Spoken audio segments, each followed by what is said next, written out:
সংগঠিত শক্তি কালিৰ দিনটোত গুৱাহাটীৰ ৰাজপথত সকলোৱে দেখুৱাইছে কি পৰ্টেল কি পেপাৰ কি স্যাটেলাইট চেনেল সকলোৰে সাংবাদিক আহিছে সকলো সাংবাদিকে ঐক্যবদ্ধভাৱে এটাই কণ্ঠ এটাই মাত দিছে যে দিলৱাৰ হুছেইন মজুমদাৰক বিনা চৰ্তে মুকলি দিব লাগে গণতন্ত্ৰ সুৰক্ষা দিব লাগে কিন্তু আজিৰ দিনটোত মুখ্যমন্ত্ৰী সংবাদদালে অতি কৌশলপূৰ্ণভাৱে কেতবোৰ মন্তব্য কৰিছে যাৰ জৰিয়তে ব্ৰিটিছৰ যি ডিভাইড এণ্ড ৰুল সেই ডিভাইড এণ্ড ৰুল সাংবাদিকসকলৰ মাজত তেওঁ জাপি দিব বিচাৰিছে কিন্তু মই আপোনালোকৰ জৰিয়তে মুখ্যমন্ত্ৰীৰ চৰকাৰক জনাই দিব বিচাৰিছো যে সাংবাদিক আজি ঐক্যবদ্ধ হৈছে সাংবাদিকে আজি কলম এৰি কেমেৰা এৰি বুম এৰি ৰাজপথত নামিছে আপোনালোকে যিকোনো প্ৰকাৰে যিকোনো ষড়যন্ত্ৰই নকৰক কিয় যিকোনো চক্ৰান্ত নকৰক কিয় সাংবাদিকৰ এই শক্তি ভাঙিব নোৱাৰে এয়া আপোনালোকে এক প্ৰকাৰ গুৰ মাৰি গংগাত পেলাইছে সাংবাদিকসকলক তেওঁ কৈছে যে আজি সাংবাদিকসকল জাগিছে সাংবাদিকসকল একত্ৰিত হৈছে সাংবাদিকসকল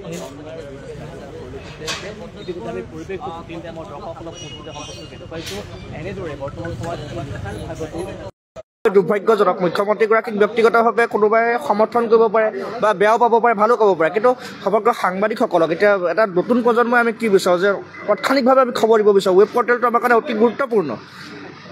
কিন্তু তেনে চৰ্তত ৱেব পৰ্টেলৰ সকলো সাংবাদিকক তেওঁলোকে যিটো কথা কৈছে যে অবৈধ বুলি চৰকাৰীভাৱে স্বীকৃতিপ্ৰাপ্ত মিনিষ্ট্ৰীয়ে ইনফৰমেশ্যন অফ ব্ৰডকাষ্ট যি মিনিষ্ট্ৰী চেণ্ট্ৰেল গভৰ্ণমেণ্টৰ তেওঁলোকে গেজেটেড নটিফিকেশ্যন উলিয়াই ডিজিটেল নিউজ প্লেটফৰ্মবোৰক স্বীকৃতি দিছে মান্যতা দিছে নিশ্চয়কৈ অসম চৰকাৰে দিয়া নাই সেইটো তেওঁলোকৰ বিষয় আৰু অসম চৰকাৰে ইতিমধ্যে আলাপ আলোচনাৰ কথা পাতিছে দুখনকৈ লেটাৰ মই জনাত মই ব্যক্তিগতভাৱে যি জনাত দুখনকৈ লেটাৰ ইতিমধ্যে প্ৰেৰণ কৰিছিলে এখন চিফ ছেক্ৰেটাৰীলৈকে এখন DIPRলৈকে এই ক্ষেত্ৰত যি code of conduct digital code of conduct ethics 2022 এইসমূহৰ পাছত এই অনুধানত লেটাৰ পৰা যাব অসম চৰকাৰে কাৰণে অসম চৰকাৰৰ বিষয় সেইটো নিশ্চয় কৈছোঁ সেইটো অসম চৰকাৰৰ বিষয়বস্তু কিন্তু জনসংযোগৰ এডভাৰটাইজমেণ্ট বা বিজ্ঞাপন বা অন্য হাতেদি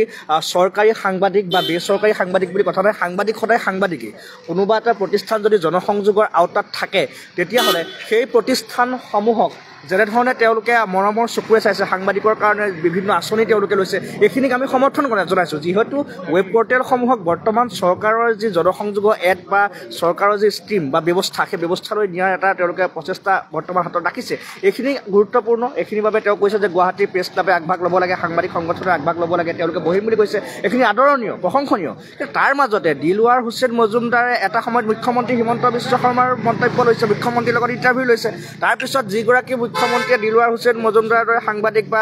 DY 365 তেওঁ কৰিছে জ্যেষ্ঠ সাংবাদিক অতুল ভূঞাই আজি কিখিনি কথা কৈছে যে একেলগতে কাম কৰে গতিকে দিলৱাৰ হুছেইন মজুমদাৰ সাংবাদিক নহয় বুলি কোৱাটো আচলতে দুৰ্ভাগ্যজনক আমাৰ বেয়া লাগিছে সেইটো কাইলৈ যদি আমাৰ কিবা এটা হয় আমি ৱেব পৰ্টেলত কাম কৰিলোঁ বাবে আমাক সাংবাদিক বুলি অবৈধ বুলি ক'ব লাগে বা আমাক সাংবাদিক নহয় বুলি ক'ব লাগে এটা কথা আছে যে ৱেব পৰ্টেল বহুত এই কথাটোৱে আমাৰ আৱেগত আচলতে খুন্দা মাৰিছে আমি আৱেগিক হৈছোঁ আজি সময়ছোৱাত এই যে প্ৰতিবাদ এই প্ৰতিবাদটো সম্পূৰ্ণৰূপে আৱেগৰ প্ৰতিবাদ হৈ পৰিছে ঠিক আছে